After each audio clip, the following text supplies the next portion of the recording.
Start.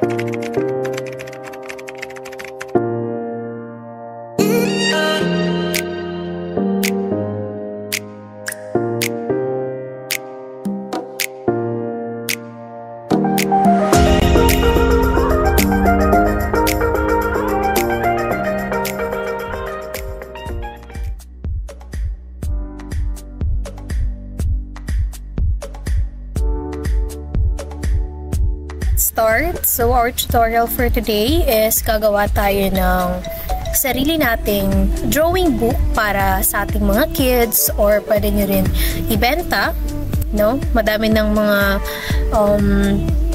pwedeng pagbentahan ngayon ng mga digital products, and pwede nyo itong gamitin. So dito tayo sa create design, and pwede naman kayo mag-custom ng size dito. And pwede din kayong pumili dito ng templates na kasing size sa tingin nyo ng gagawin yung product.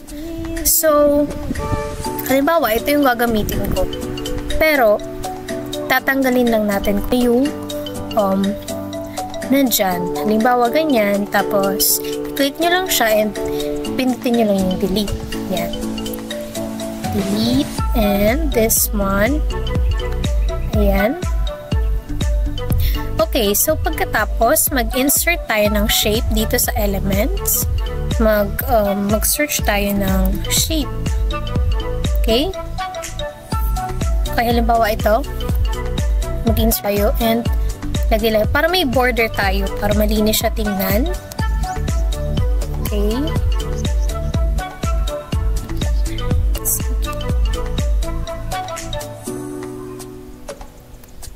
Okay. Pwede nyo siyang i-nudge. I-move nyo para sakta siya.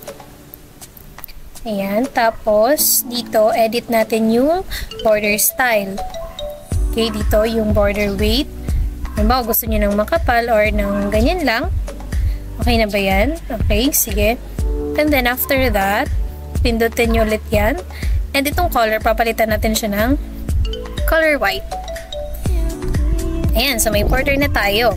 Then, punta ulit tayo dito sa elements and i-search natin yung sa tingin natin papatok pa sa kids or yung gusto nilang i-color ng mga things, mga fruits, or even animals. So, i-try natin. Halimbawa, apple.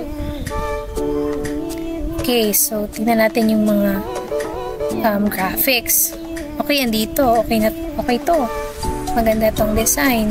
And yan, may mga magic recommendations. Ang kagandaan sa Canva, kapag may pinili kang elements, marami silang nire-recommend sa'yo na similar sa pinili mo na pwedeng pagpilian mo pa para hindi ka na mahirapan maghanap. Halimbawa, ito. Clouds. Okay, pwede mo yan ilagay dyan. Ikaw yung bahala kung paano mo siya ilalagay dyan sa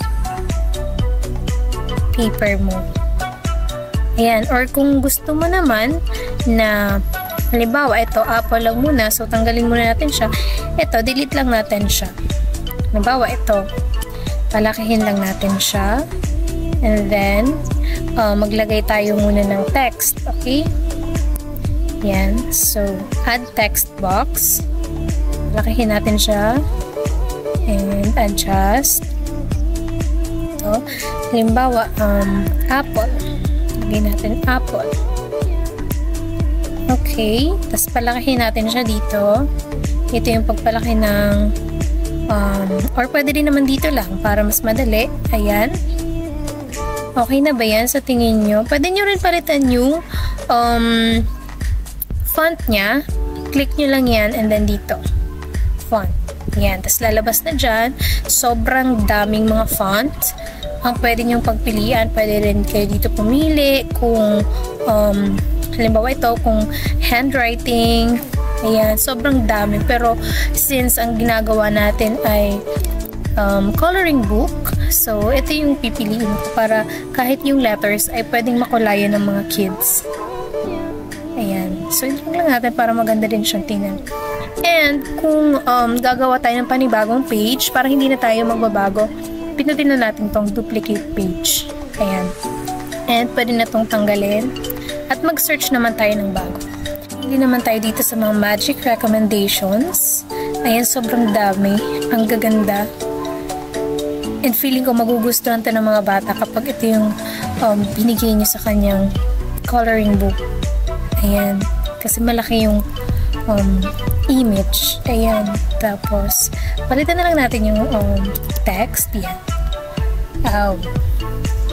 And, ayun lang. Duplicate lang natin ulit siya. And then, insert ulit tayo ng image. Halimbawa, ito. Para ano naman siya. Oops. Ayan. Dolphin. Para may sea creature naman siyang color. Ayan. Dolphin. And pag ganyan guys, halimbawa yung text nyo nagkaganyan, pwede nyo siyang, maraming options. Pwede nyo siyang palitan hanggang sa maging okay siya. And pwede din na ito, ayan, i-drag nyo lang siya papuntang side. Ayan. And pindutin nyo ulit siya and nudge nyo na lang siya pag yan. So okay na. Tapos yun, duplicate ulit tayo. Hanap pa tayo ng iba. So ganun lang kadali guys kung gagawa kayo ng coloring book para sa inyong mga kids, or kung ibebenta nyo man siya, nasa sa inyo na yan kung ano yung gagawin nyo dito sa digital product na pwede nyong ma-achieve. Okay. Okay. Siyempre, papalitan natin yan na ladybug.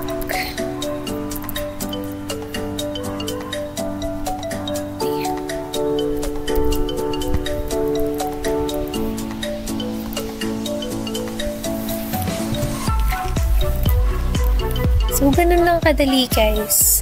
And, how about mag-try naman tayo ng madamihang features. Halimbawa, tanggalin natin ito and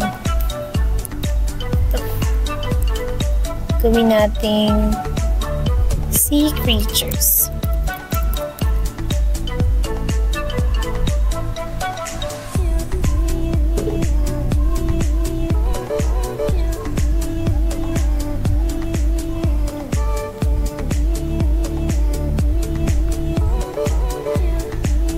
Since sobrang dami kong nakikita ang mga sea creatures dito, so gawa natin siya ng sama-sama sila.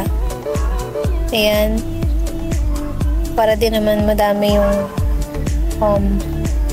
makukulayan ng mga bata sa isang page lang. Kaya yan. Gawin natin, disseminate muna natin siya ng kanilang mga parts. Ayan. Piling ko magugustuhan to ng mga kids.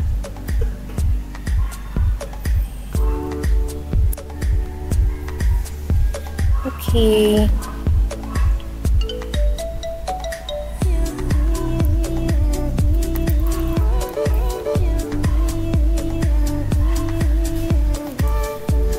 Madali guys kung paano gumawa ng coloring book gamit ang Canva. Ayan, itingnan natin yung mga designs na ginawa. Yan. Diba ang cute? Sobrang magugustuhan niya ng mga kids. And kayo na po yung bahala kung anong elements gusto nyo pagdagdag or i-edit, or kung gusto nyo naman itong template na ginawa ko, comment down below and ilalagay ko yung link. And pwede kayong mag-edit. Ayan. Pwede ko kayong i-invite as distributor dito sa link. So pwede ko itong ilagay doon sa comment section. Mag-comment lang po kayo. Ayan. So, yun guys.